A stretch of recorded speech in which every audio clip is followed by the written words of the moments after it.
Hey, I'm back. So I noticed that there was a few points that in my little rant, I ended up kind of forgetting about finishing a few points, and here they are. Before I forget again, the thing about kids and adults being afraid of dogs. Again, these are the actions of parents, or the outcome of having parents who don't really want to parent, and they end up just telling the kid, stay away from them. Why? Well, because they're dangerous, they can bite you. And from then on, a child grows up into an adult fearing dogs. And I'm telling you, just like I told you before with the bees, don't be scared of them. These horrible monsters have convinced us all that nature is dangerous. You see what I mean? Again, I told you this. These people came from another planet. They are not human. They are not human-like. And this is not to dehumanize them, because they do that to us all the time, by the way. Think about that. Think about how is it that a lot of human beings want that dignity, to be treated like a human being. But who takes that dignity away? It's these types. These types have been doing it for centuries. Now you're starting again. When I heard the story that these people came from Mars, I was like, what? Just like you probably did. It's like, Pancho, you've gone loco. But it makes more sense and more sense every time you keep looking at the situation. You look back into history and you go, my God, these are the people who killed Jesus. These are the people who started Christianity hundreds and hundreds of years later. And basically they did it as if they did it in his name, as if basically they were representing what Jesus said. So when you do that, when you take that official place, well, anything you say, people will believe you, right? So they were able to twist all the stories. This is why they burn the all the books in Alexandria, because this way we wouldn't know our sacred past. We wouldn't know that the people who were here were the original tribes. And this is why there's such a inequality in people. It's not just in all people, it's just because of these types. And again, I'm not talking about white people, because these types have spread across the world. Okay, they come in many colors, but you know who they are when you see their behavior. And this is why I'm explaining to you and pointing out some of their behaviors. They have twisted the story about God being wrathful. And again, I explain to you why. Because this way it would explain the atrocities that they committed against humankind. One common denominator is that they're against human progress. And just check your steps back, or trace them back in history, and notice how many times humanity wanted progress, and these idiots, these beasts, always try to stop us. Because again, they don't want human happiness. They want us all miserable, because they're dark entities. They live on that stuff. They live on the misery of humankind. And this is why I say, don't give them an inch. Don't give them an inch. Because then they start with the gaslighting, and pretty soon they convince you that they're right. Because that's what the snake does, right? It seduces you into believing something else. Again, I told you that orange moron always talks about, always talk about that poem, The Snake. He's telling on himself because he's so proud of, and the moron crowd is listening, they're just like hypnotized. They cheer for it, and they don't know that he's talking about them. So you took me in. You knew all along that I was a snake. I'm just like, you can't see it, but they can't see it. Again, and this is why I speak about these things, to separate the two factions. One is built on humanity, and humans are made of love, and they have love within them, and all they want is love and peace. They want to live in peace, and they want to feel loved. When you find those types that don't care for any of that, those are the ones who decide to be cruel for fun. Oh, I'm just joking. You see this face? Anytime I get somebody like that, because I know what they're doing, they want to tear you down because they feel threatened by your shine, by your fire. They can sense it, so they start to cut you down in size with this little. They call you names and they start messing with you, and then whenever you say something like, "Hey man, what's up with that? Why did you call me that?" I'm just joking. You're so serious. You can't take a joke. You see this face? I look at him and say, I don't play like that. That's not. You don't knock friends. You don't call your own friends names. You don't call your own family names. Why would you insult them? Why would you put them down? You see? So I always give him the face, and I let my fire come out of my eyes and be like, I don't play like that. Don't fuck around. Don't fuck around with me like that. Yeah, you have to put them in their spot, because what they're doing is a gaslighting game. It's a mental game that where they want to win, they want to bring you down to size as they act as if they're, as they keep acting like they're your friend. No, don't buy it. And like I said, don't give them an inch. Don't give them an inch. Once they show you their true colors, then you know who you're dealing with. Get away from those people. They are no good to you, and all they're gonna do is just drag you down. You know why there's so many problems in the world? It's because of these people. But you know why there's so many problems in your life? Because of those people. Because you let some of these assholes in, or maybe they're your family that live with you, and they're doing it. And as long as you stay with them, your life will never improve, because these people are literally standing in your way. Again, they stand in the way of humanity. My own family and all the people that I can encounter in the past, during my, in the past, they always served that purpose because I was surrounded by them. But they were all working in unison to stop me from my purpose, to stop me from acting on my purpose, to stop me from being myself. You see what I'm saying? So another point that I didn't make the last time was Jeffrey Epstein and Donald Trump hanging out together. And I told you that Donald Trump has the issues that he has because of his daddy. So when he sees men he admires, it's because he's looking at daddy.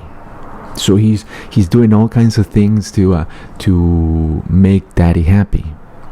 Watch some of the videos with them together, and you see Trump just dancing and doing all these things, and Epstein is just like sitting there, just like letting them, dance around. Like, remember those cartoons? I think it was Looney Tunes, when you had Spike, the big bulldog, walking down the street, and then you had that little dog going, hey, Spike, what are you gonna do? Hey, we're gonna go with this.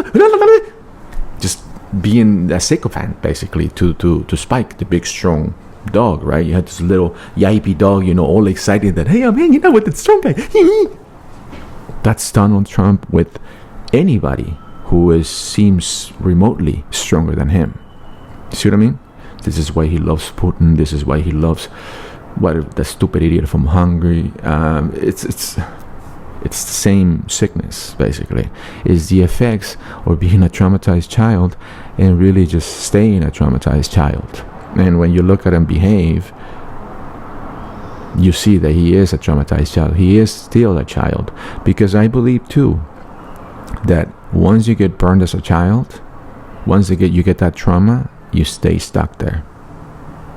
That was my father. My father is the biggest child in the world. Whiny. Oh my God, the man could whine. It still does. He is so sick because in his plan of having all his children and everybody else around him take care of him, because that's what he does, he pretends to be sick. See, when we came to the United States, we were all excited. We moved here, and we crossed illegally. And once we were here, I swear to God, it didn't take more than 2 days, and he hurt himself. He hurt himself at work. I was so excited. It's like, oh my God, we're finally here. You know, me. I mean, totally, you know. I was raised on the radio. It was all Americana for me. You know, I love this place, right? So I was like, yes, we're finally here. Everything smelled better. Everything looked better. It's like, oh, look, a fire hydrant, just like in the movies. Look, a stop sign, just like in the movies. That was me. And when he hurt himself, it was like the whole world came crumbling down, because now he could no longer work, and now we, his children, needed to work, needed to take care of him. You see? So we used to collect cans before school. I mean, when you were 14 years old in high school, think about that age, critical age. 14 years old in high school, having to get up at 3 o'clock in the morning so you can go dig into bins for aluminum cans and bottles, you know, so you could go sell them so you can have some money so you can take to school. Me, a high school student, digging through bins. You know how embarrassing I felt embarrassed that I had to do that, you know, because among my friends in high school, you know, it's like they didn't know that just a few hours ago I was awake when they weren't, and I was working. I was collecting cans. I was in muckiness. I was in disgusting. I was digging through garbage, basically. You know, but because my father wanted to be taken care of, and he would whine, "Oh, my back hurts," and this and that. He's still doing that. But the thing about it is that when you pretend, even when you pretend to be sick, you become sick, because that's how it works. It's like whatever you keep telling your body will do. And if mentally you keep giving your body those orders that I'm sick, even if you're faking it, you will eventually get sick. Try it. I mean, maybe you shouldn't, but if you ever want to experiment with it, just start calling yourself all kinds of names, and start being very negative. You'll start feeling sick. That's how much power you have. So in his, mission to be taken care of, he has made himself sick.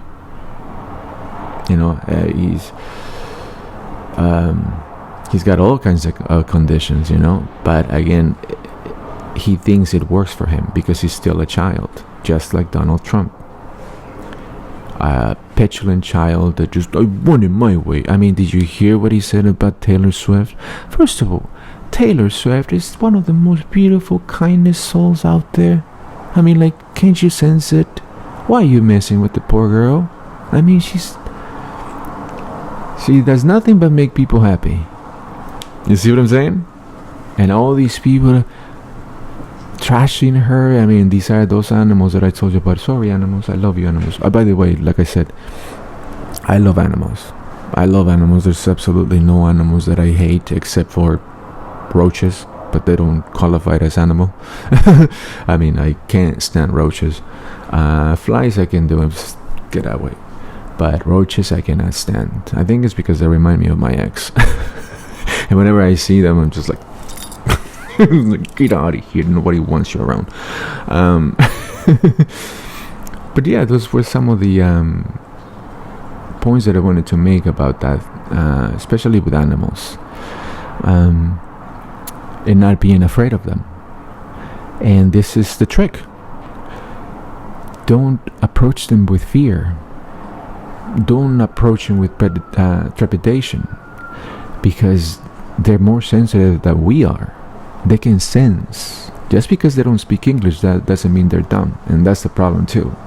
See that a lot of people think, oh, you don't speak English, you're dumb. Some people behave that way. Some people believe in these things. So just because animals don't speak English doesn't mean they're dumb. I sometimes I detest seeing like clickbait or videos that say animals are so smart, like that's news, or like, oh look, how is this dog so smart? It's so demeaning. And not only that, is the person is putting themselves on a pedestal, just like my mother did one time. And I told you about that, but I'm gonna repeat the story just in case somebody else hasn't heard it. I was watching a video from back home, and usually during the celebrations, especially the religious celebrations, they always have a procession, and they always march down the street with all the saints and everybody, with candles and all of that, and singing songs and praying and whatnot. But the common denominator among all these religious people is that they put themselves on a pedestal and then leave animals as just things, like they have no soul. You've heard that, right? That animals have no soul, they have no heart, they can't even think, they're not smart enough, right? This is why a lot of people use them, which is just another form of slavery. And I'm looking at you, all you goddamn ranchers who grow cattle and just for killing, and they hold themselves as honest people when they're literally just modern day slavers. They're capitalizing on the pain and suffering and the deaths of living beings. So go sell that story to somebody else that you're somehow providing a service.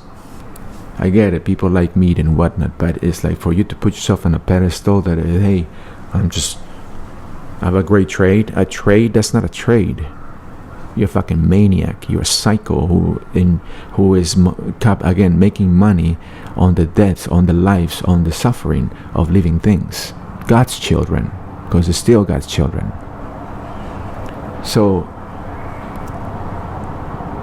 during this procession, they were walking down, because these are offerings, right? A bull. And this bull was really young. You could tell he was young. It still had the big horns, but it's still young. But of course, he's tight. It's got a few morons, got him with ropes, they're controlling him. And they're marching him down the street. And all these other little idiots are poking at the bull, because they want to get him going so they can start a Pamplona run. Again, all the sickness came from that place, especially when it came to Catholicism and Christianity. Holy Inquisition, these monsters enjoy the suffering of God's children. Think about that. So they're poking, they're making fun of the bull. This bull is being terrorized, is being abused, they're just being horrible to him. And this is a religious procession, right? A church procession. So I said to my mom, because I could only see Jesus in this bull, how much that we're making him suffer. And it put me back to, they're doing the same thing that they did to Jesus. And I told my mother, I said, but these fucking maniacs, they're doing exactly what they did to Jesus. And you know what my mother said? She looked at me so annoyed, so angry, and so what's the word? Put off. Like, oh my God, how can you even compare? How is Jesus greater than another one of God's children? You know what I mean? But these animals, these beasts, I'm sorry I keep saying animals, but what I mean is just these beasts, these maniacs, these monsters have been able to convince everybody to shut down whatever good feelings you have about these kinds of things, to shut down any sympathy for things that just don't deserve, your pity or your empathy. You see what I mean? And that's when I knew, I'm like, oh my God, I love my mom. But and again, it just reminded me how she was raised by this horrible, horrible woman that was my grandmother, another psychopath. Again, patterns. And it just goes generation after generation. Guess who's stopping that fucking maniacal custom? Right here. That shit stops right here. I'm not ever, no, that don't fly with me. So I'm not going to participate nor continue these ridiculous traditions. So my point with all of this is that use your heart when you approach animals. Please, because you'll find out how they respond to you. They're not afraid because you're not afraid. They're not sensing any fear in you. They're sensing love. That's the trick. That's the trick. And if you ever find that a dog is coming after you and is barking at you really furiously, and you find yourself in danger, and you're trying to be nice, but now it's getting scary, use your fire. Use your fire, and you tell that dog no. I mean, I could do it louder, but the mic, because that's exactly what I've done before. I mean, because you're told, oh, get yourself big and everything. Well, that failed. And because this has happened so many times to me, you know? And because it's funny when you see a dog that is furious and it wants to come after you, you go, hi baby, I love you, Mikey, what you doing? You know? And they go, and they just start walking away and go, oh. And they just leave, like they gotta get that last bark, because it's like, you're weird. You don't react like the others. But what I did with this last one, it was just when I had just moved into this neighborhood, and I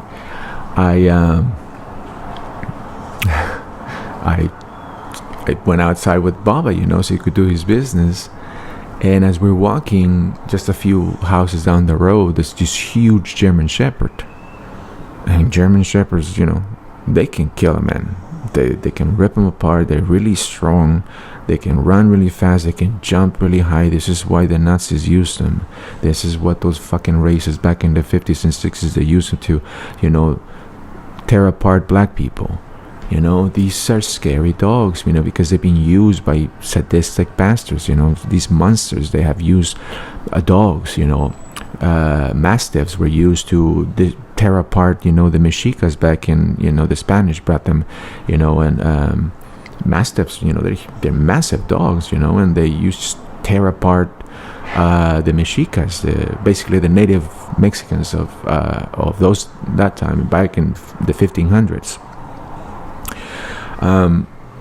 So when I saw this German Shepherd saw my Baba and started barking. He came after us. He was coming after my Baba.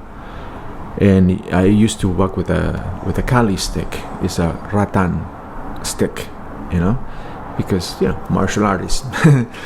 So because I was told so many times that this is a dangerous neighborhood, I would come out with my rattan stick because I'm a badass.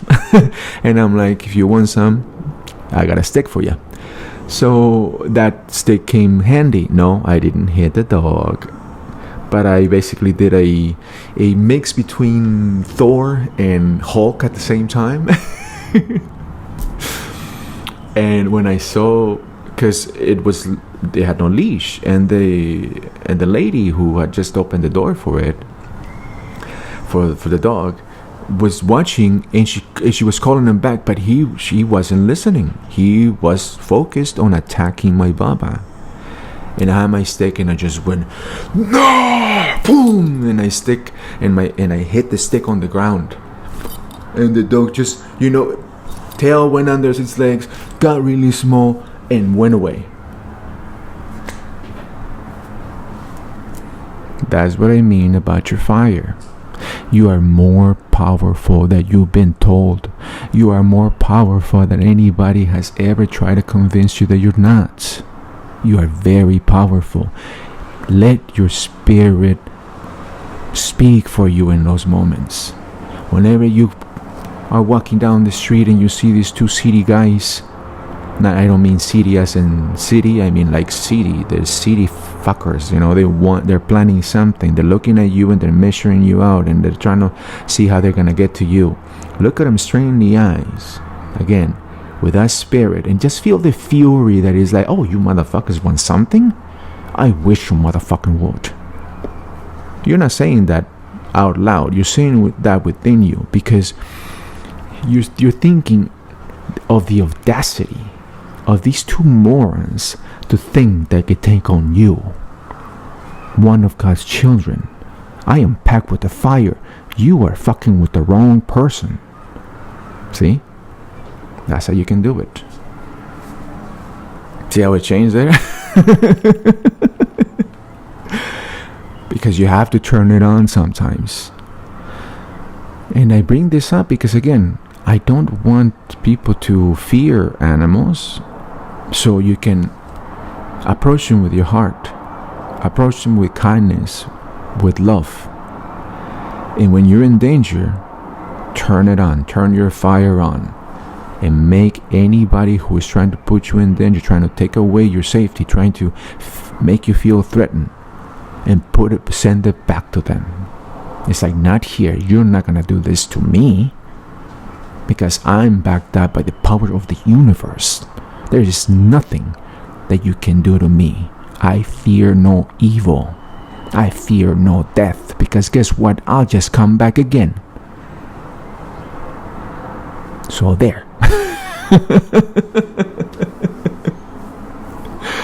I mean, that's the power that you hold.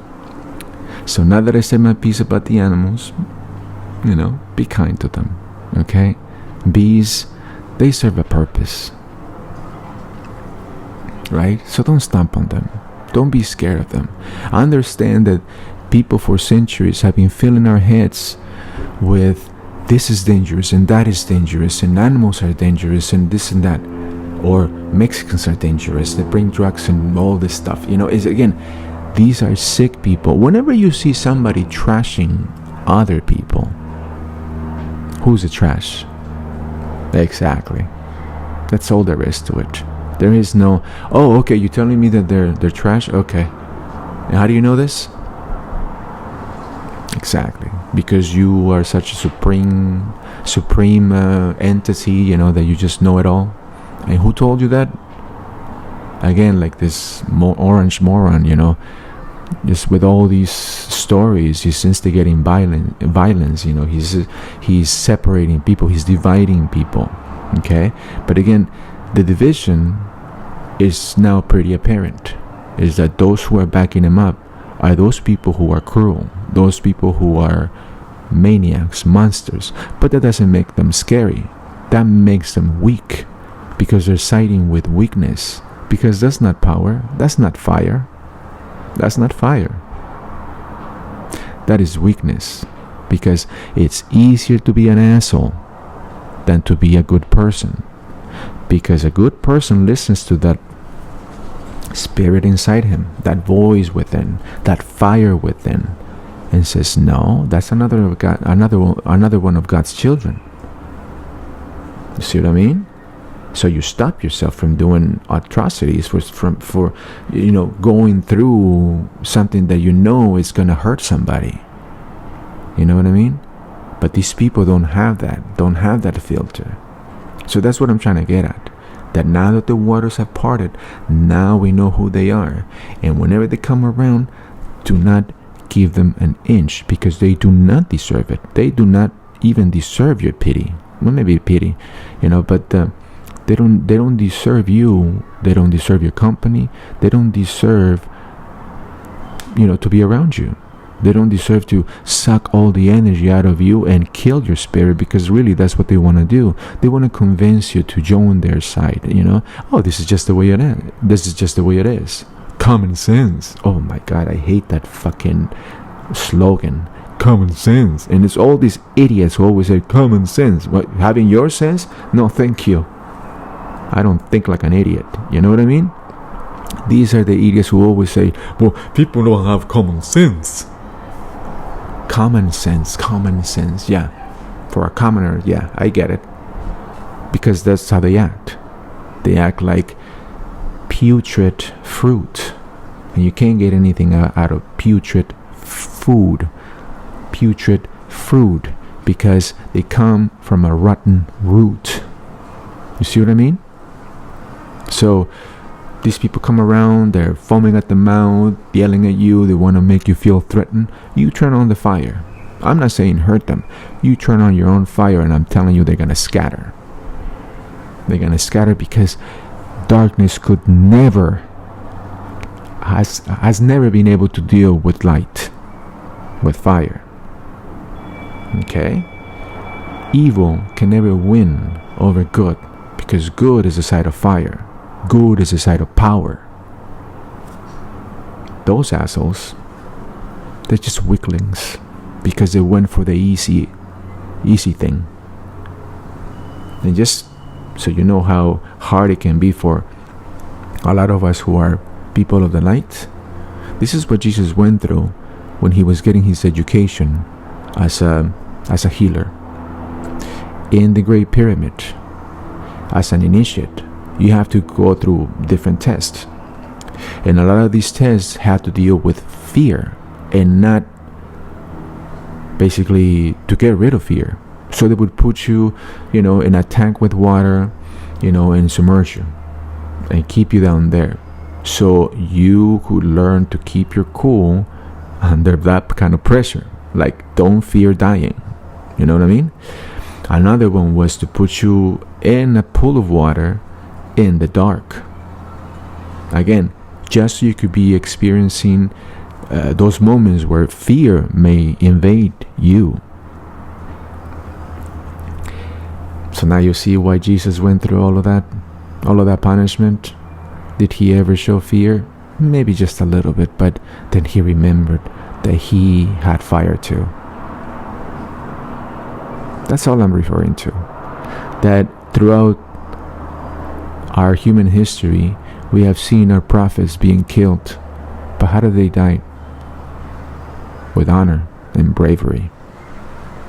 They said, I fear no evil, I fear no death. See you later.